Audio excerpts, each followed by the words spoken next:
chatting untuk menanyakan kepada narasumber kita yang pertama.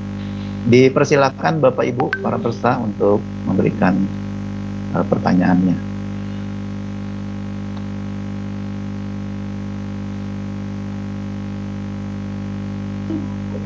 Ya, silakan, barangkali ada di antara peserta Bapak Ibu sekalian, tidak harus bertanya loh ya.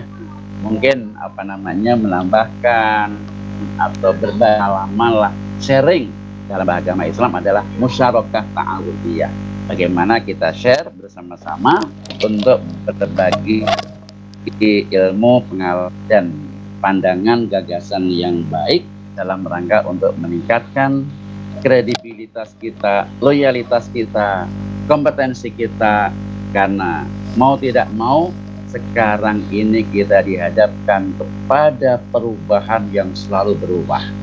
Karena perubahan ini selalu dinamika hidup kita ini, tentu walaupun kita sudah punya pengalaman banyak, boleh jadi ada sesuatu yang sudah kita lihat, tetapi ada sisi lain yang belum kita lihat, orang lain melihat. Sebab itu, monggo kita sama-sama dalam kesempatan ini kita untuk berbagi pengalaman saja ya, Bapak Ibu. Tidak bermaksud untuk menggurui. Lawang sudah jadi guru kok digurui kan gitu ya, Pak Andri ya. Iya, monggo.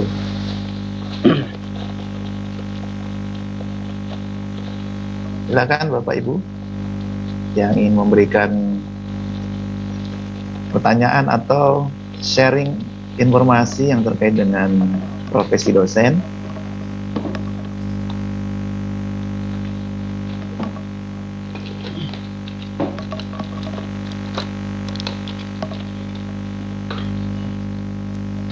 Kelihatannya sudah mafhum ya, Pak hari ini ya. Ya, mudah-mudahan sudah memahami semua Bapak Ibu ya.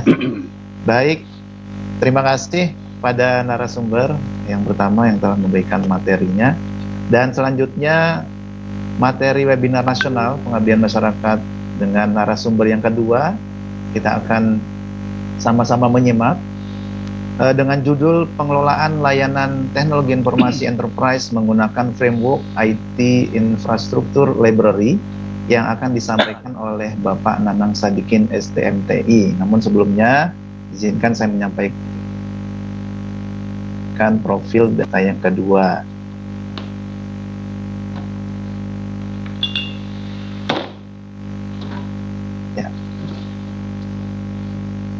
Ya, ini adalah narasumber kita yang kedua, Bapak Nanang Sadikin STMTI, merupakan dosen di program studi teknik informatika Sekolah Tinggi Teknologi Informasi NIT dengan jabatan fungsi lektor.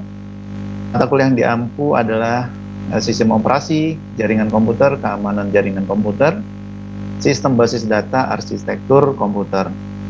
Selain menjadi dosen, Bapak Nanang Sadikin juga merupakan seorang trainer ya yang mengajar di berbagai materi teknologi informasi, antara lain Cisco, Mikrotik, Windows Server, SQL Server, dan topik lainnya. Juga memiliki blog yang nantinya bisa Bapak Ibu kunjungi pada laman nanangsadikin.wordpress.com atau bukutrainings.blogspot.com dan nanangsadikin.blogspot.com. Selain itu juga penulis memiliki channel YouTube, artinya Pak Nanang ini sebagai YouTuber ya Bapak Ibu, dengan berbagai materi-materi yang sudah disampaikan di kanal channel YouTube tersebut ya. Bapak Ibu bisa mengunjungi di Nanang Sadikin Official.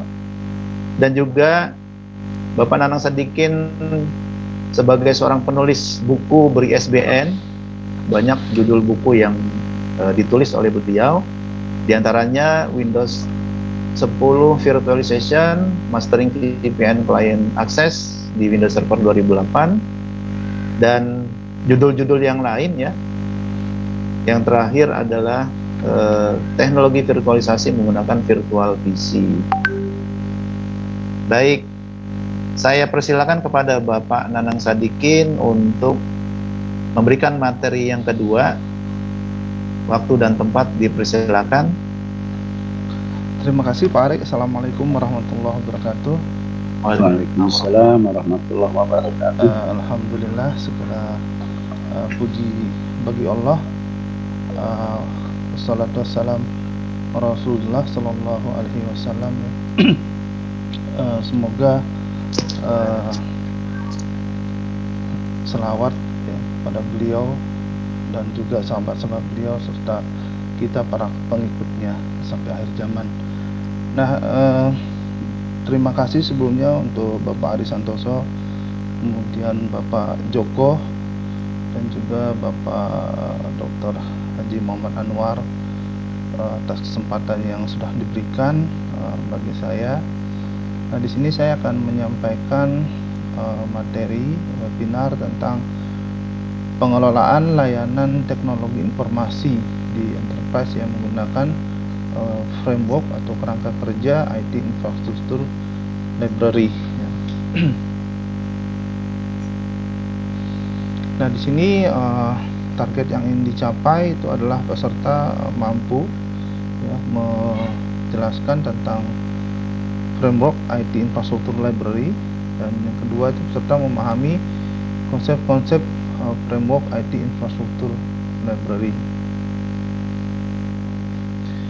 Nah, IT Infrastructure Library itu berawal dari sejarah yang panjang, Bapak Ibu. Jadi sudah ada sebenarnya framework ini itu sejak tahun 80 sebenarnya. Jadi lebih 40 tahun framework ini sudah ada di dunia IT, tapi baru terkenal itu sekitar tahun 2000 ke atas seperti itu ya.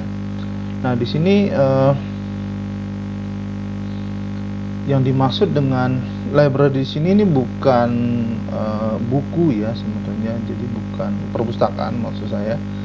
Jadi dia semacam kumpulan-kumpulan dari good practice.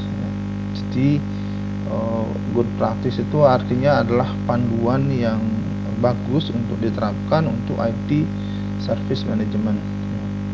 Nah, mungkin buat Bapak Ibu yang apa istilahnya service itu seperti apa? Nah, service ini sesuatu yang sebenarnya kasat mata sebenarnya istilahnya. Jadi kalau kita mungkin merasakan service itu apa? Kalau kita misalkan pergi ke suatu tempat yang menggunakan penerbangan ya, nah maka jasa penerbangan itu adalah suatu service. Jadi bagaimana pengalaman kita dengan service di situ, disitulah kita merasakan bahwa service ini bagus, ini service ini tidak bagus, seperti itu. 10.000-an apa ya, Kak? Seperti itu. Jadi iya, 20.000 berarti.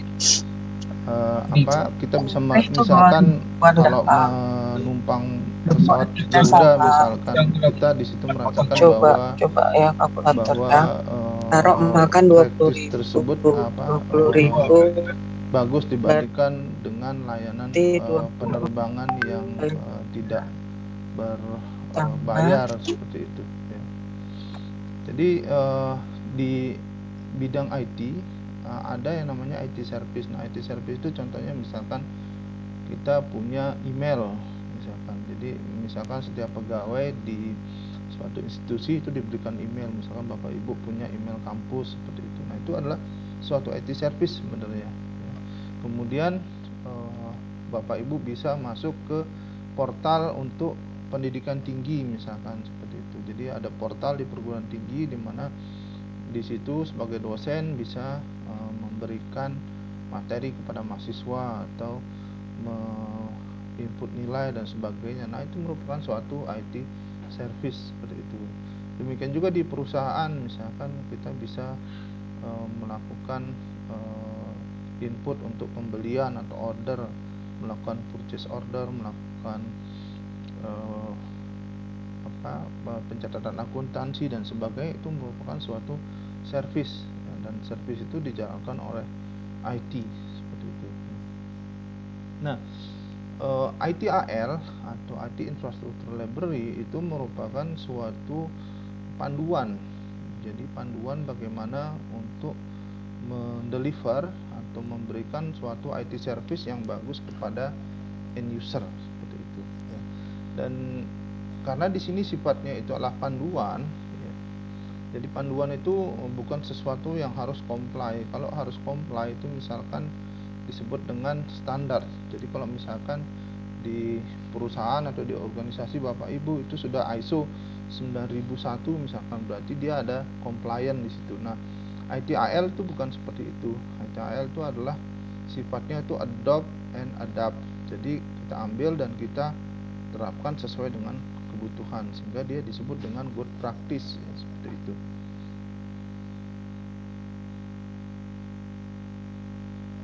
Nah, IT Service Management atau yang disebut dalam bahasa Indonesia ada pengelolaan layanan TI, itu adalah manajemen dari IT service itu untuk mendukung satu atau lebih bisnis area. Jadi saat ini kan perusahaan itu menggunakan teknologi informasi untuk mendeliver bisnisnya ya. Jadi untuk mencapai tujuannya perusahaan itu menggunakan layanan teknologi informasi. Hampir tidak ada saat ini perusahaan yang masih berbisnis dengan cara-cara tradisional ya. Contohnya sekarang rumah sakit aja contohnya. Rumah sakit, kalau dulu Bapak Ibu pergi ke rumah sakit ya, itu kalau di foto ronsen itu hasilnya apa? Pasti Bapak Ibu nanti dapat satu satu film yang besar seperti itu ya, yang Bapak mungkin ada beberapa film yang bisa dilihat nanti atau dibaca di dokter seperti itu. Nah, saat ini ya banyak rumah sakit sudah menerapkan layanan IT. Jadi tidak ada model film hasil foto ronsen yang besar itu. Jadi yang diberikan itu adalah sebuah DVD. Jadi sebuah DVD yang isinya itu adalah hasil ronsen tadi ya, yang dalam berupa image yang bisa dilihat ya oleh dokter maupun oleh pasien sendiri di rumah, dan dia bisa dijalankan secara otomatis atau run seperti itu. Jadi sekarang apa-apa berbasis IT. Mungkin juga pada saat kita pendaftaran misalkan pasien di rumah sakit itu udah dikomputerize semua, jadi nggak nyari dokumen di lemari yang bertumpuk-tumpuk seperti itu. Jadi sekarang hampir semua bisnis sudah menggunakan IT, sehingga layanan IT tadi itu sangat diperlukan. Dan bagaimana mengelola layanan IT ini secara bagus ya, itu maka kita memerlukan sebuah kerangka kerja yang disebut dengan ITIL seperti itu. Nah, IT itu merupakan bisnis, dan bisnis itu adalah IT. Jadi dua istilah ini terkait satu sama lain. Jadi karena IT itu sudah menjadi bisnis, artinya ya orang sekarang berbisnis IT, berbisnis cloud, kemudian berbisnis infrastruktur, storage, ya, berbisnis jaringan komputer seperti internet, berbisnis aplikasi, dan bisnis-bisnis IT lainnya seperti itu. Dan bisnis itu adalah IT. Jadi ada bisnis-bisnis yang tergantung sekali dengan IT. Contohnya apa? Misalkan Gojek dan sebagainya, itu kan tergantung sekali dengan IT. Kalau internet mati atau jaringan mati, ya selesai mereka bisnis mereka seperti itu ya. Jadi banyak sekarang bisnis-bisnis itu yang full IT ya, istilahnya full IT. Bahkan bisnis-bisnis misalkan semacam jualan e-book ya, jualan e-book itu kan delivernya lewat IT semua, lewat internet, lewat marketplace dan sebagainya. Dan itu nggak ada fisiknya sama sekali. Istilahnya kita jual e-book itu terima dalam bentuk e-book yang bisa dibaca dan tidak ada fisiknya seperti buku yang sudah di print misalkan. Jadi contoh-contoh bisnis-bisnis yang memang mengandalkan IT. Nah, kenapa IT itu diperlukan ya? Istilahnya apa yang menyebabkan IT itu diperlukan? Nah, jadi sekarang itu adalah bisnis atau perusahaan itu tergantung sekali dengan yang namanya IT service ya. Jadi kenapa bisa IT service itu diperlukan, atau kenapa organisasi itu tergantung dengan IT service? Pertama itu adalah misalkan untuk menghemat anggaran, menghemat cost. Contohnya misalkan seperti ini Bapak Ibu. Jadi kalau dulu waktu zaman provider telepon genggam ya, provider telepon genggam seperti Telkomsel, kemudian XL dan lain-lainnya, itu kalau ngirim tagihan pasca bayar ya, maksudnya orang yang pakai berlangganan telepon pasca bayar ya, artinya kayak pakai dulu bayar belakangan seperti itu ya. Itu kalau dikirim tagihannya kan menggunakan kertas. Jadi menggunakan kertas Bapak Ibu, di print ya. Di print di situ kan ada tagihannya berapa yang harus dia bayar sebulan, misalkan 500.000 atau 1 juta, dan dikirimnya ke alamat masing-masing seperti itu ya tagihannya. Nah, sekarang model udah berubah. Nah, bagaimana cara menghematnya? Akhirnya para provider telekomunikasi itu bikin aplikasi. Nah, aplikasi tagihan. Jadi tiap bulan itu misalkan tanggal 30 atau 31 mereka akan kirim secara otomatis tagihan itu ke mana? Ke email masing-masing, ke alamat email si pelanggan. Nah, kalau ngirim email kan nggak butuh kertas dan tidak butuh kurir kan, seperti itu. Nah, itu jadi salah satu contohnya penggunaan IT itu adalah untuk menghemat anggaran seperti itu. Jadi misalkan tadinya keluar biaya kertas sebulan misalkan 10 miliar. Nah, sekarang gara-gara udah ada IT itu seperti itu, jadi hemat ya, dipotong misalkan hanya 1 miliar atau 500 juta untuk biaya untuk biaya aplikasi dan pemeliharaan servis tersebut seperti itu. Nah, kemudian juga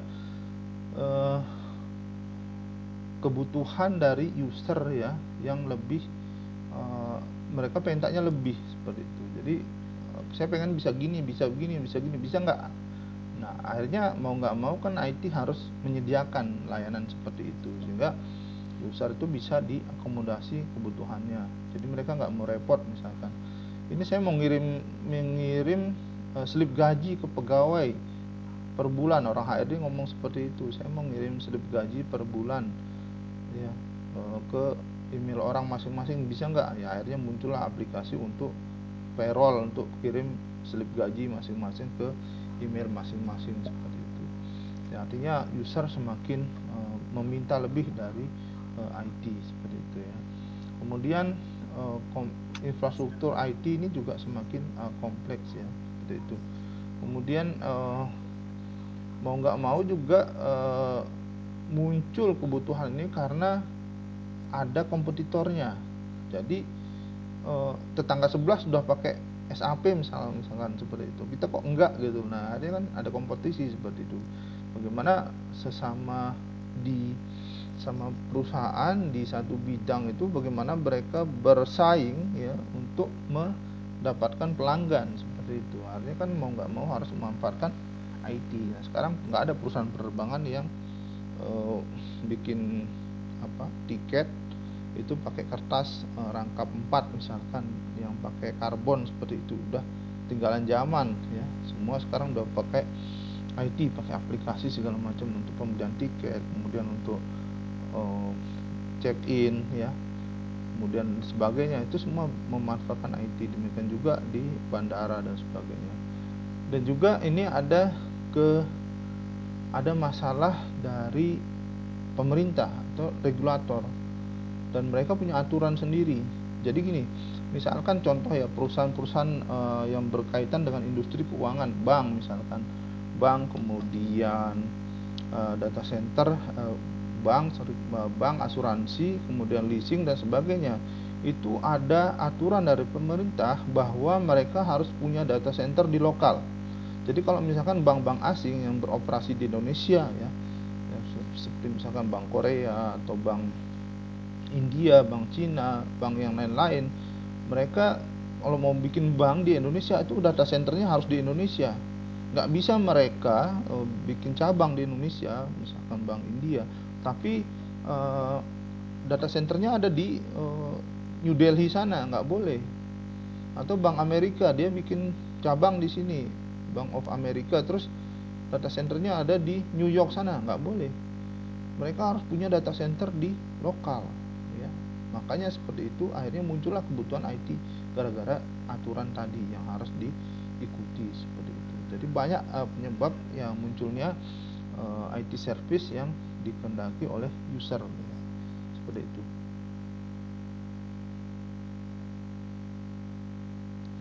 Nah, kemudian ITIL itu sebagai suatu good practice artinya panduan seperti itu untuk manajemen layanan IT itu sifatnya ya disebut dengan best practice. Kenapa? Karena best practice itu berasal dari banyak sumber digabungkan. Nah, akhirnya jadilah suatu framework yang disebut dengan best practice. Jadi organisasi, kalau saya mulai dari mana untuk menerapkan ITIL, nanti kita bisa sifatnya adopt ya diadopsi, kita ambil dan kita adaptasi sesuai dengan organisasi kita. Dan dia juga itu bukan standar. Nah, kalau kita bicara standar, ada ISO-nya. Jadi kalau ISO-nya misalkan ISO 9001 itu tentang quality management ya kan. Kemudian ISO 14000 itu tentang lingkungan. Kemudian yang berikutnya ada ISO misalkan 27000 itu tentang keamanan informasi. Nah, ISO 20000 inilah yang berkaitan dengan IT service seperti itu. Jadi ITIL itu adalah best practice-nya, sedangkan ISO 20000 itu adalah standarnya. Jadi ITIL ini udah distandarkan seperti itu. Tapi antara ITIL dengan ISO ini beda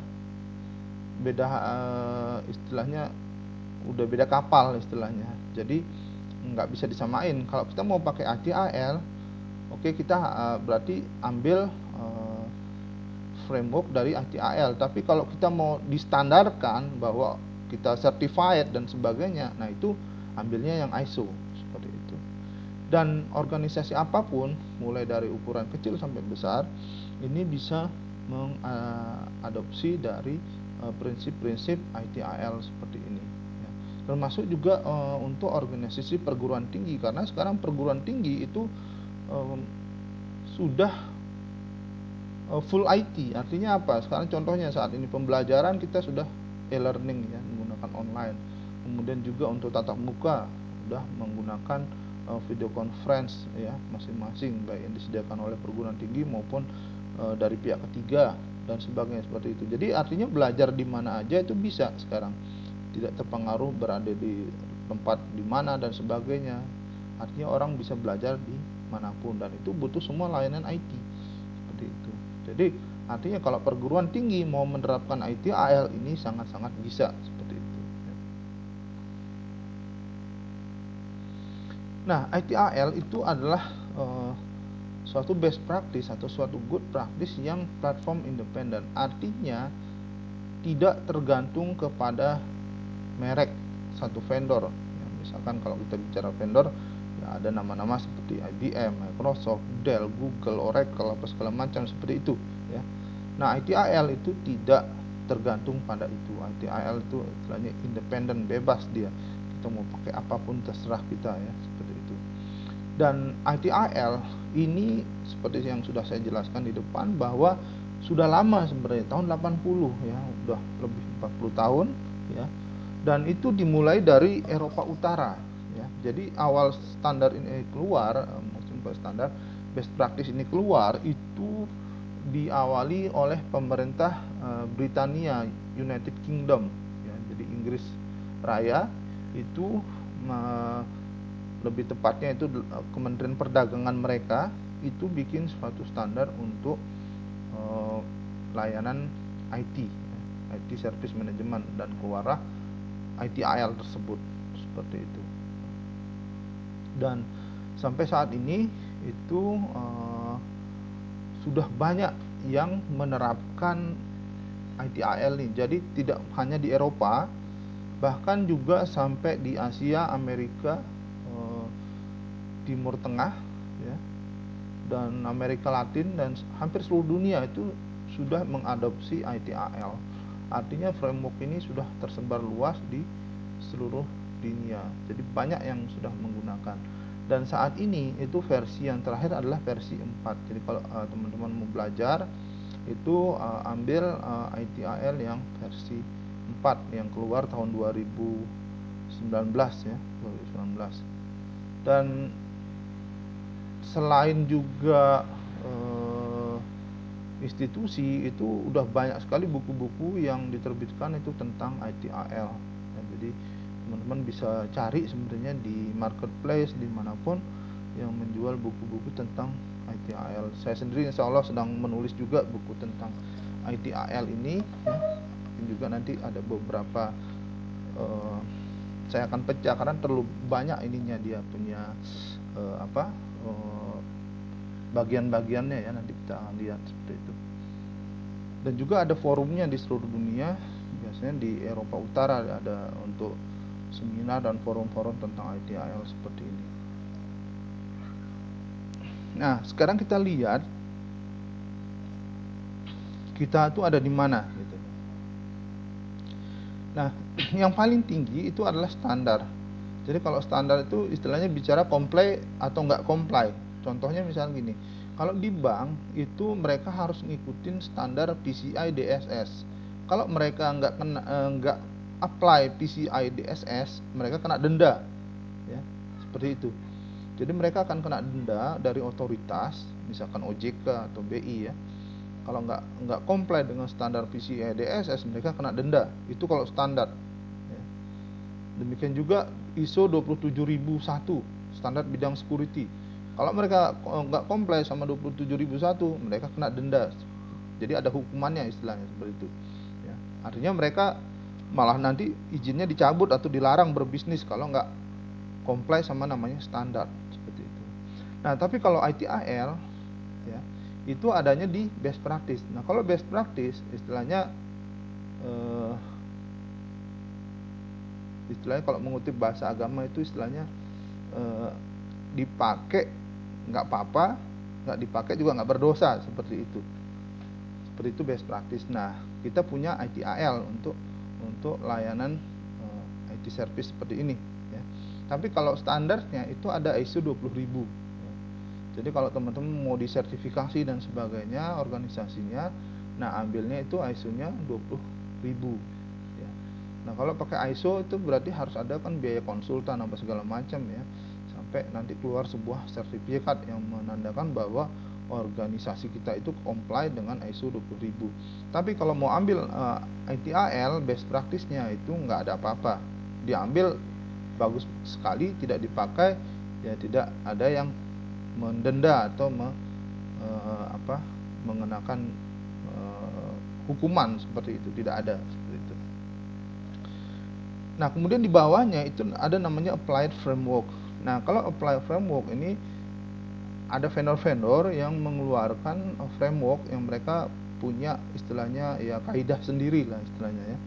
Mereka Microsoft itu punya yang namanya MOF, Microsoft Operation Framework. Nah, HP ya, Hewlett Packard itu juga punya namanya HP ITSM, itu mereka juga punya framework sendiri seperti itu. Nah, yang paling bawah itu organisasi kita. Jadi itu ada namanya policy, kemudian kebijakan ya, kemudian ada praktis ya, ada langkah-langkah dan sebagainya yang diterapkan, dan juga prosedur-prosedur yang diterapkan oleh organisasi-organisasi kita seperti itu. Jadi kita bisa kalau organisasi kita nih organisasi sudah lama, bisa nggak pakai ITIL? Bisa. Kemudian pertanyaannya, kalau organisasi kita baru berdiri bisa nggak pakai ITIL? Sangat bisa sekali seperti itu, karena dari awal ini ya kita bisa arahkan bagaimana layanan IT-nya itu sesuai dengan ITIL nantinya seperti itu. Jadi istilahnya teman-teman mau mulai dari manapun tetap bisa pakai ITIL. Kemudian pertanyaannya juga, kalau saya mau menerapkan ITIL mulai dari mendata aset, bisa nggak? Bisa. Kemudian ada satu lagi perusahaan nanya, kalau saya mau mulai dari ITIL karena di tempat saya IT itu banyak masalah nih, udah trouble PC lah, perintah segala macam, bisa nggak? Bisa sekali. Jadi dari manapun teman-teman mulai bisa pakai ITIL seperti itu. Nah, tujuan ITIL itu apa? Ada beberapa tujuan di sini ya, bisa disebutkan adalah mengurangi biaya, kemudian meningkatkan kehandalan, kemudian mengatur kapasitas, kemudian meningkatkan hasil atau throughput, kemudian mengoptimalkan pemakaian sumber daya yang ada, dan juga mengimprove skalabilitas. Ini tujuan-tujuan yang ingin dicapai oleh ITIL. Jadi teman-teman kalau menerapkan ITIL kira-kira seperti inilah apa yang ingin dicapai ya dengan menggunakan ITIL. Nah, kemudian kalau kita memakai ITIL, keuntungannya apa aja? Ya, pertama, dia netral, jadi dia tidak terpengaruh sama vendor tertentu. Saya mau pakai teknologinya Microsoft boleh, Linux boleh, Oracle boleh, apapun boleh, seperti Cisco boleh, terserah. Kemudian dia komprehensif, menyeluruh dari hulu ke hilir, itu ada panduannya. Jadi teman-teman jangan khawatir bagaimana bisa menerapkan ITIL. Kemudian dia modular. Artinya teman-teman mau pakai ini dulu, misalkan membenahi banyak insiden segala macam, itu dulu dibenahi, boleh. Kemudian ada satu lagi yang nanya kemarin, bagaimana kalau saya ini kita nggak tahu aset IT kita apa aja sih, udah beli berapa segala macam, kita nggak tahu belanja kemarin berapa, nanti tahun depan belanja IT berapa segala macam. Boleh nggak mulai dari data aset dulu? Boleh, seperti itu. Teman-teman bisa mulai karena dia modular sifatnya. Kemudian dia pendekatannya itu kualitas, bagaimana supaya IT ini berkualitas. Contohnya IT berkualitas istilahnya insiden semakin turun, misalkan seperti itu, laporan kerusakan semakin sedikit dan sebagainya. Kemudian cost efektif, jadi nggak langsung teman-teman misalkan gara-gara pakai ITIL terus nambah jumlah pegawai atau jumlah orang, enggak. Manfaatkan yang ada dulu, seperti itu. Kemudian juga bisa diterapkan dimanapun ITIL nih istilahnya ya, perusahaan apapun mulai dari skala mikro, kecil, menengah sampai besar tuh bisa menerapkan ITIL. Kemudian juga yang kabar bagusnya itu adalah toolsnya itu ada. Jadi kalau misalkan teman-teman mau misalkan mau mendata nih 1 bulan ini ada insiden ada berapa segala macam, nah teman-teman bisa menggunakan tools tadi ya untuk mendapatkan data ya. Nanti data itu bisa dianalisis seperti itu. Nah, siapa aja yang udah menerapkan ITIL? Banyak ya. Ya, kalau dulu di Eropa Utara itu yang mulai itu malah pemerintahannya duluan ya. Karena itu yang bikin itu adalah Kementerian Perdagangan Inggris. Jadi di level pemerintahan dulu, government yang pakai dulu ITIL. Nah, kemudian ada financial services, kemudian insurance, manufaktur, kemudian perusahaan penerbitan, kemudian perusahaan outsourcing, kemudian perusahaan utilities. Utilities ini kayak PLN ya, kemudian kayak Pertamina ya, PAM dan lain-lain seperti itu. Jadi luas sekali. Saat ini hampir semua perusahaan sudah menggunakan ITIL ya, seperti itu. Dan yang terakhir itu versi 4 ya teman-teman ya.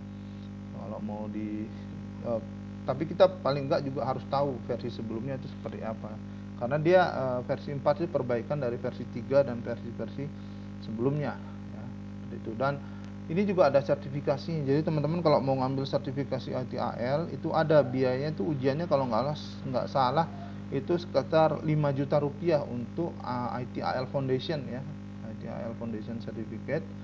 Itu ujiannya online dan biayanya sekitar 5 juta rupiah.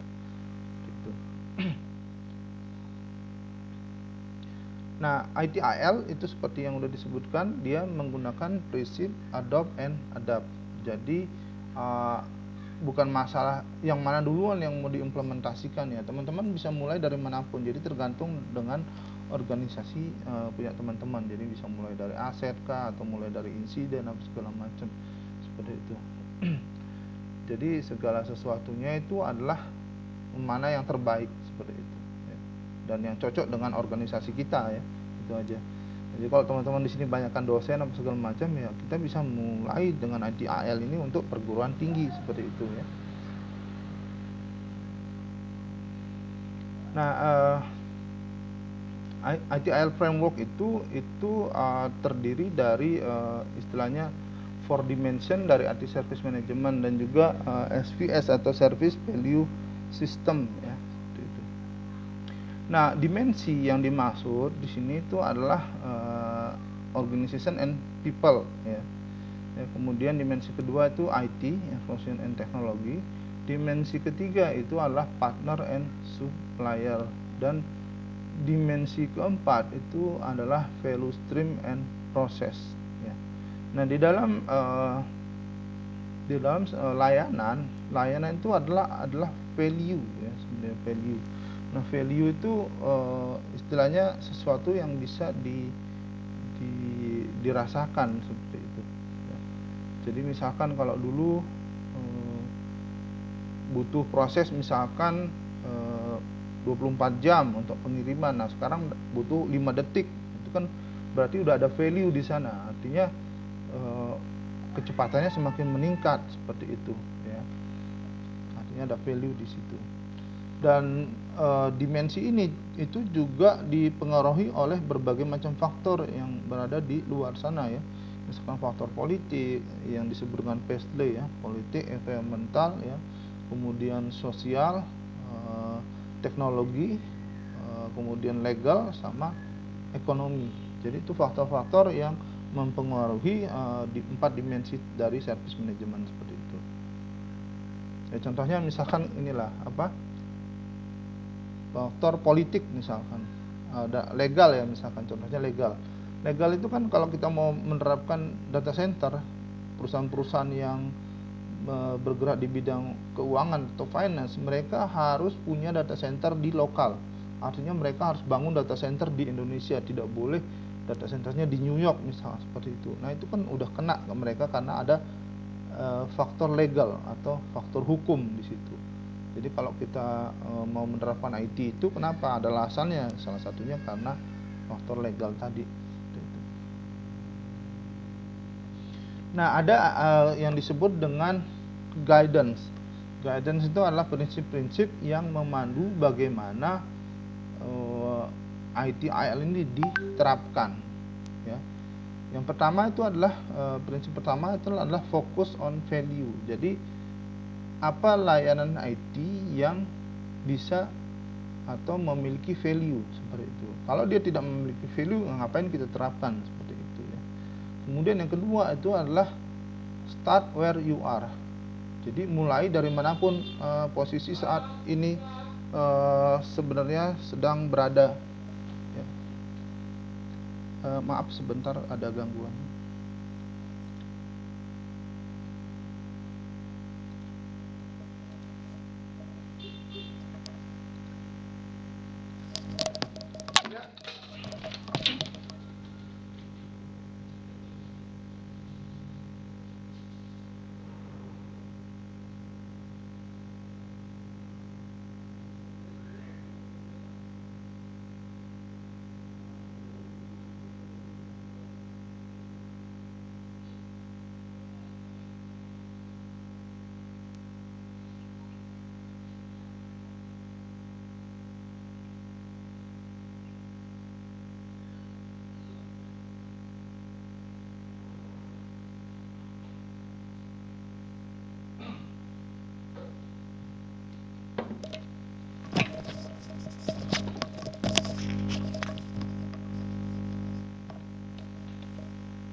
Oke, maaf, saya lanjut lagi. Nah, yang berikutnya itu adalah progress. Jadi ada suatu kemajuan, ya, yang dicapai beserta ada feedbacknya atau umpan baliknya. Jadi menerapkan IT/IL itu tidak sekaligus, ya, terburu-buru, ya. Jadi kita bisa mencapai progres yang berkelanjutan seperti itu.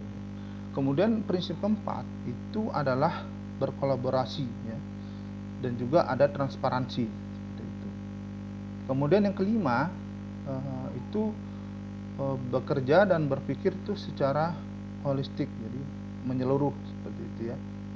Kemudian yang berikutnya itu adalah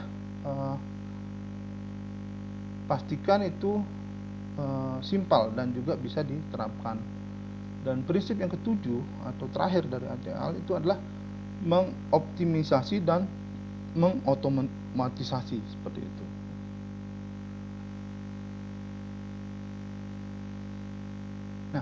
Kemudian ada yang namanya SVS atau Service Value System. Jadi Service Value System itu adalah bagaimana terdiri dari komponen itu antara lain governance, ya, kemudian service value chain, dan juga continual improvement. Nah, governance ini adalah tata kelola. Jadi bagaimana tata kelola TI itu bisa diterapkan untuk manajemen layanan TI. Ya. Nah, kemudian service value chain, ya, ini adalah rantai bagaimana service itu dibentuk dari awal. Jadi mulai dari desain, ya, kemudian di development segala macam, sampai dirilis dan sampai IT service tersebut dipakai pada production seperti itu. Dan yang berikutnya itu adalah bagaimana service tadi itu diimprove terus menerus. Jadi yang namanya perbaikan atau segala macam itu perbaikan dan ke arah yang lebih baik, perubahan itu harus terus menerus dijalankan. Jadi kita tidak bisa misalkan bicara udah ini udah bagus, udah nggak usah diapa-apain lagi, seperti itu tidak, karena IT itu harus terus menerus diimprove, ya, IT service tersebut. Nah, ini service value chain yang tadi disebutkan, ya. Jadi ada awal dan akhirnya, ya. Jadi awalnya itu adalah opportunity, ada peluang di situ, dan juga ada demand. Contohnya tadi gara-gara orang di bidang bisnis, ya, di bidang keuangan itu membutuhkan data center, kan berarti di situ ada peluang, ya. Dan juga ada kebutuhan untuk layanan IT tadi, seperti itu. Nah, kemudian nanti demand tadi itu nanti masuk ke service value chain, sehingga nanti yang keluar itu adalah value tadi, seperti itu. Jadi service value chain itu dikelilingi oleh tadi guiding principle, ya, kemudian government, dan juga sampai continual improvement. Nah, ini yang disebut dengan service value chain. Jadi service value chain itu adalah mulai dari demand, kemudian ada engage. Nah, engage itu artinya udah mulai disusun, kemudian ada obtain atau build, ya. Jadi service itu bisa kita bangun sendiri atau diambil dari luar. Jadi contohnya misalkan kalau cloud, kita butuh layanan cloud, ya, misalkan kita ambil Google atau Amazon atau Azure, Microsoft, atau kita build sendiri IT service tadi, ya, seperti itu. Kemudian nanti ada deliver and support, jadi kita deliver layanan tadi ke end user segala macam. Kemudian nanti ada di sana itu design and transition, ya. Jadi itu kalau kita misalkan IT service tersebut kita rancang sendiri, kita build sendiri, nah maka di situ ada transisi nanti seperti itu, sampai akhirnya jadi product and service yang nanti menghasilkan value. Nah, tapi ini semua harus terus-menerus di-improve seperti itu. Jadi dia cycle-nya dia akan mutar terus seperti itu. Nah, kemudian di sini ada praktik-praktik ITIL yang utama atau kunci, ya, yang menjadi kunci. Yang pertama itu ada continual improvement, kemudian ada service level management, ada change control, ada incident management, kemudian ada service request management, ada service desk, dan ada problem management, seperti itu. Jadi awalnya memang ITIL itu berkaitan dengan namanya layanan service desk, ya, di mana orang mengadukan gangguan kalau misalkan ada insiden atau ada problem dan sebagainya. Tapi kemudian ITIL ini meluas, ya, sampai mulai dari desain dan sebagainya, seperti itu. Nah, ini dia adalah continual improvement, jadi perbaikan terus menerus, ya. Itu muncul sejumlah pertanyaan di situ, ya. Jadi visi kita apa, kemudian di mana sekarang, kita mau kemana, kemudian bagaimana ke sana, kemudian bagaimana actionnya seperti apa, apakah kita sudah sampai atau enggak, dan sebagainya, seperti itu, ya. Jadi ini terus menerus, ya. Jadi tidak hanya terhenti, misalkan servisnya udah jadi nih, udah dipakai, udah operation apa segala macam, udah dipakai user udah puas segala macam, apakah berhenti sampai di situ? Tidak. Jadi tetap terus menerus ada improvement. Nah, kemudian ada service level management yang tadi ya kunci utama itu. Jadi service level management itu dia tujuannya adalah untuk menentukan target bisnis yang jelas ya untuk service level ya. Jadi untuk menjamin bahwa service yang diberikan itu dikelola, dimonitor ya agar mencapai target.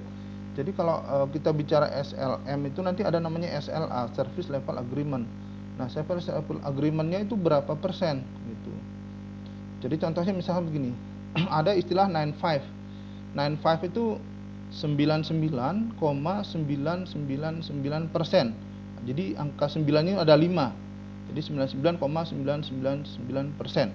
Nah, kalau bicara kita berani ngasih SLA 95 istilahnya 99,999 tadi, itu artinya dalam 1 tahun hanya boleh down itu 5 menit ya, kebayang teman-teman, kalau udah bicara 99,999 artinya misalkan nggak bisa kirim email dalam 1 tahun tuh hanya 5 menit seperti itu ya. Jadi itu targetnya, jadi itu target yang di set ya.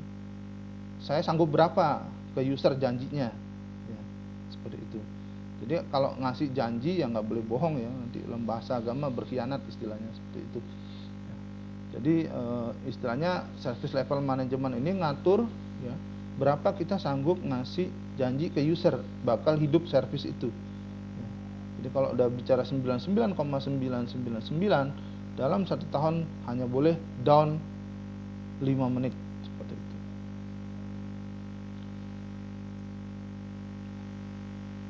Nah, kemudian change control. Change control itu dia memaksimalkan jumlah service yang sukses ya. Dan juga produk yang dirubah dengan menjamin bahwa risiko itu sudah benar-benar di-assess ya. Kemudian mengauthorize change untuk diproses dan mengelola schedule change. Jadi gini, kenapa adanya change? Itu karena tadi banyak faktor di luar. Jadi misalkan teknologi berubah. Contohnya misalkan Microsoft punya email server namanya Exchange. Exchange-nya 2016 misalkan. Nah, Exchange ini kan ada versinya. Misalkan setelah 10 tahun dia tidak disupport lagi. Jadi artinya kalau 2016, 2026 orang harus ganti versi. Jadi kita dipaksa untuk change. Nah, supaya change itu aman, artinya harus ada kontrol kan di sana seperti itu. Jadi change control itu maksudnya bagaimana supaya change ini tidak mempengaruhi user. Jadi tidak mengganggu user, tidak mengganggu layanan IT yang udah diberikan dan sebagainya seperti itu. Dan apakah change ini juga diizinkan dan sebagainya seperti itu. Jadi ada protokolnya seperti itu. Nah, kemudian ini lebih ke arah sehari-hari, jadi insiden manajemen. Nah, insiden manajemen itu berkaitan dengan bagaimana kalau ada kejadian insiden itu secepat mungkin diperbaiki dan layanan berjalan seperti semula. Jadi misalkan contohnya user tiba-tiba nggak bisa ngeprint. Kenapa nggak bisa ngeprint? Karena ternyata printer atau mesin fotokopinya itu kertasnya habis seperti itu. Nah, itu kan ada insiden. Jadi insiden ini harus direstore secepat mungkin supaya layanan bisa berjalan kembali. Nah, kemudian ada service request management. Nah, ini berkaitan erat dengan permintaan dari user. Jadi misalkan mereka request misalkan hard disk eksternal dan sebagainya untuk memindahkan data. Nah, ini termasuk dari service request. Nah, service desk ini merupakan suatu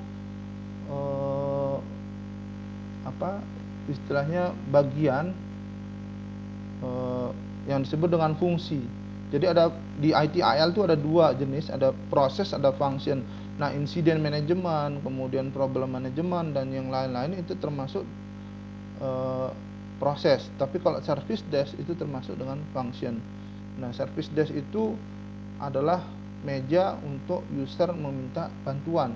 Ya, biasanya itu kita ada telepon ke nomor-nomor tertentu ya, nomor call center atau nomor technical support atau nomor service desk atau nomor help desk dan sebagainya seperti itu, dimana kita user itu mengadu permasalahannya dan sebagainya, dan mereka akan dispatch engineer untuk perbaikan dan sebagainya seperti itu. Itu yang dimaksud dengan service desk. Nah, kemudian problem management yaitu lebih daripada insiden. Jadi kalau problem management tuh misalkan orang nggak bisa internetan, ternyata routernya mati, nah itu udah problem. Kenapa? Bikin semua ada banyak masalah, ada nggak bisa kirim email, ada nggak bisa internet dan sebagainya, ternyata kenapa routernya mati seperti itu. Nah, itu termasuk problem. Jadi sifatnya lebih besar daripada insiden seperti itu. Nah, kemudian yang terakhir ini adalah selain praktis-praktis tadi, itu ada berbagai macam praktis lain yang dikeluarkan oleh ITIL. Jadi ada mulai dari general management practice, ya, kemudian service management practice, dan juga technical management practice.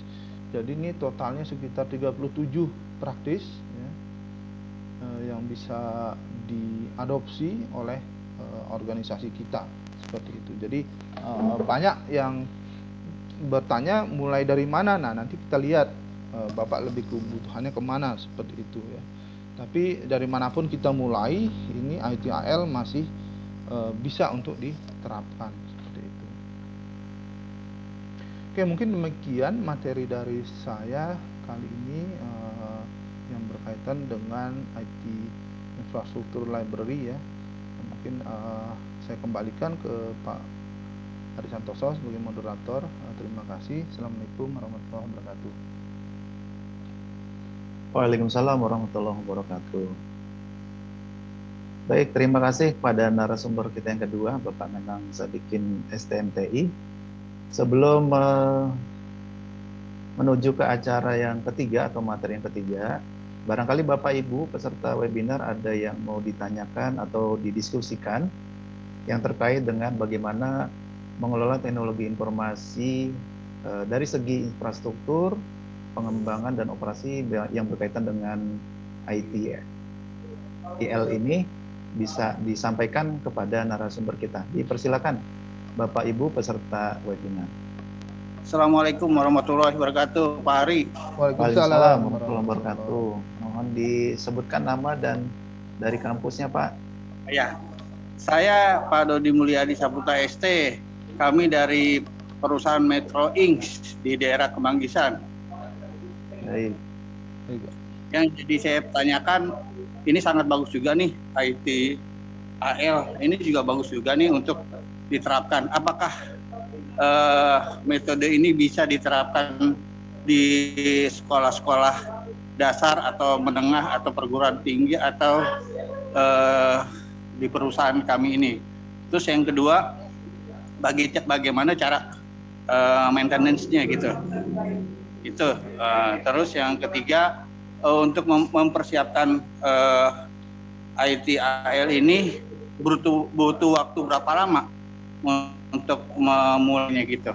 Itu saja Pak Nanang sama Pak Ari, makasih. Assalamualaikum warahmatullahi wabarakatuh. Waalaikumsalam warahmatullahi wabarakatuh. Waalaikumsalam. Mungkin bisa langsung ditanggapi Pak Nanang. Baik Pak Ari. Pertanyaan dari Pak Dodi Mulyadi. Oke, terima kasih Pak Dodi atas pertanyaan yang diberikan. Jadi yang pertama itu, apakah ITIL itu bisa diterapkan untuk perguruan tinggi atau sekolah-sekolah yang mulai dari SD, SMP, SMA, kemudian perguruan tinggi, ya, seperti itu. Jadi untuk organisasi pendidikan, Pak Dodi, itu sangat bisa diterapkan, ya. Jadi ITIL itu yang mengadopsi sangat luas, artinya semua bidang kehidupan yang memanfaatkan IT itu bisa menerapkan. Jadi contohnya misalkan untuk SD SMP lah, untuk sekolah, ya. Untuk sekolah itu kan ada misalkan layanan guru-guru mereka menggunakan WiFi kan, ya. Misalkan mereka guru-guru itu menggunakan WiFi untuk mengajar misalkan di sekolah apa segala macam. Jadi di sekolah itu punya perangkat jaringannya, ya, kemudian ada servernya, ada router apa segala macam. Nah, itu mereka bisa menerapkan itu Pak Dodi, ya. Jadi bisa mulai misalkan dengan yang teknikal ya, misalkan dengan aset manajemen. Jadi mereka mendata sekolah ini, untuk layanan IT itu asetnya apa aja, misalkan ada akses poinnya kan, pasti ada akses poin, kemudian ada router, kemudian ada ada servernya ya, ada jaringannya dan sebagainya, seperti itu. Jadi mulai dari aset manajemennya misalkan. Nah kemudian kemungkinan nanti di situ di sekolah itu ada technical supportnya mungkin ya, atau teknisinya mungkin ya. Nah nanti teknisi itu akan mengontrol insiden apa aja, misalkan bulan Januari ada satu akses point yang mati misalkan, atau ada koneksi internet yang terhambat dan sebagainya, seperti itu. Nah itu mereka bisa mulai dari sana untuk mendata yang sering terjadi problem IT di sekolah ini apa aja, misalkan akses point mati atau internetnya koneksinya lambat apa segala macam, seperti itu Pak. Jadi bisa mulai dari manapun ya, jadi mulai dari yang hal-hal yang kecil aja, yang sederhana seperti itu, jadi bisa diterapkan ya untuk sekolah. Kemudian pertanyaan kedua, bagaimana mengelolanya ya, mengelolanya ini ya, jadi nggak harus nambah orang sebenarnya untuk mulai dengan penggunaan ITAL itu. Tiba-tiba gara-gara ITAL tuh harus misalkan nambah teknisi apa segala macam, enggak. Jadi bisa mulai dengan berapa jumlah orang yang ada, seperti itu. Jadi nanti meningkat seiring dengan perkembangan dari organisasi itu sendiri. Misalkan IT servisnya semakin banyak apa segala macam, nanti misalkan guru diberikan akses untuk misalkan video conferencing, atau misalkan guru juga mendapatkan email masing-masing segala macam. Nah itu kan berarti udah nambah layanannya, seperti itu ya. Baru nanti dari sana itu bisa berkembang lagi Pak Dodi ya. Nah kemudian yang ketiga, bagaimana kalau kita mau menerapkan ITAL itu butuh berapa lama ya. Nah dari pengalaman itu minimal itu 6 sampai 24 bulan Pak. Jadi Bapak bisa mulai ya 6 sampai 24 bulan untuk menerapkan ITAL itu secara keseluruhan ya. Tapi ya satu hal yang perlu saya garis bawahi itu adalah tidak harus semua kita langsung brok 1 bulan atau 1 hari kita kerjain semua. Jadi totalnya itu kan ada sekitar 37 praktis yang harus diikuti dari ITAL. Tapi Bapak nggak bisa dalam waktu 1 bulan semua dikerjain semua, nggak bisa.